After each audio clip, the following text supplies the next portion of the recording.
Hi, my name is Sabrina Sartori from the University of Oslo. It is a pleasure to introduce you to Cathy Fleischer from BigSky Technologies.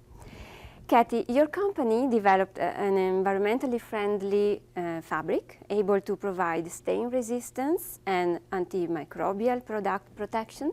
So tell us a little bit about this, and what is your opinion on how important is the material science and engineering community in enabling innovation in industry? Our product is called Green Shield. It's a fabric finish, so it's applied to fabrics by our customers, and it provides stain resistance and oil and water repellency to fabrics using 10 times lower fluorochemicals compared to other competitive products. So in that way, it's green, and we also make it, it's water-based, and it's made at room temperature, so the energy balance is good. We could do it faster if we increase the temperature, but we don't. And I think that the material science community is very important for that business and for our other business. We make kayak paddles, and so we're constantly bringing in new materials and trying to determine how to best mix various epoxies with carbon fiber and fiberglass, and we certainly can't invent all these materials on our own, and we also rely on our suppliers at times to help us with background and details on the performance of the different materials we're trying to choose. So how do you see the role of applied and basic research inside and outside the companies? They're all very important, and even at a small company, we go in and try to, we don't like to sort of accept the fact that things vary all the time. We have to understand the fundamentals. So sometimes it's not, it's an applied sense in that we're trying to understand the fundamentals. We're not inventing new materials per se. And I think at a large company like Kodak, it was a similar sort of thing where we weren't always starting with first principles, but we still had to understand the fundamentals so that, I was looking at adhesion a lot, and when adhesion fails, if you don't know how it works, what the mechanism is, you don't know how to fix it. So I think that's where a lot of times those fundamentals are important. And and of course this academic research is so important for the future, and it just it takes a bit of time. So your company is based in US. In your opinion, are there geographical differences or even regional differences on how innovation is perceived in the industry?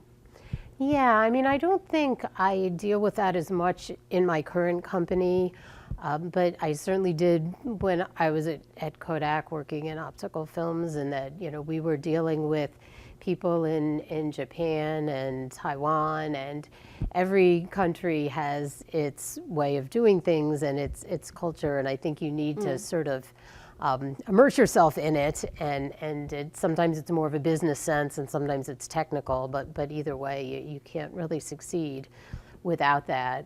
We were working jointly with people in Japan, and we were lucky to have someone on our technical team that spoke English and Japanese, and so he could really explain things, and that really helped our progress, I think, hugely. So how do you see as hot topics in material research with the most potential for innovation and impact in our life in the next few years?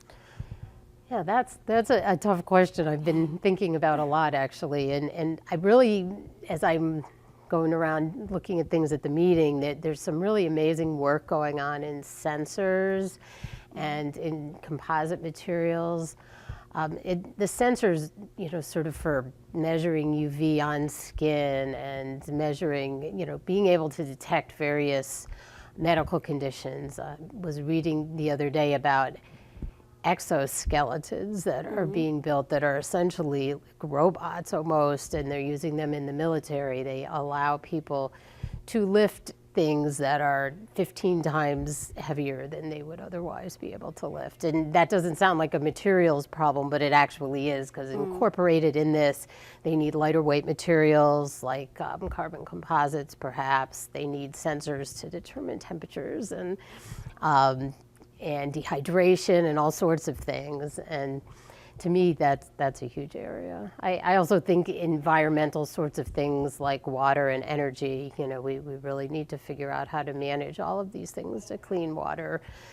You know, there's so many water issues that people sort of take it for granted, I think, in a lot of places, but you know, we really need to find ways to manage our energy better. In your opinion, what is the perception of what material science is among the general public? Not scientists. Yeah, I think that's a really tough thing in a sense. Like, I think it's very difficult to communicate, and as you sit down in various sort of outreach, you know, my business partner has kids that come in and see how we're making paddles and things, and when you get that one-on-one to come in and see, wow, look what you can do with materials, I think it can be very inspiring, but I think there's not enough outreach and communication.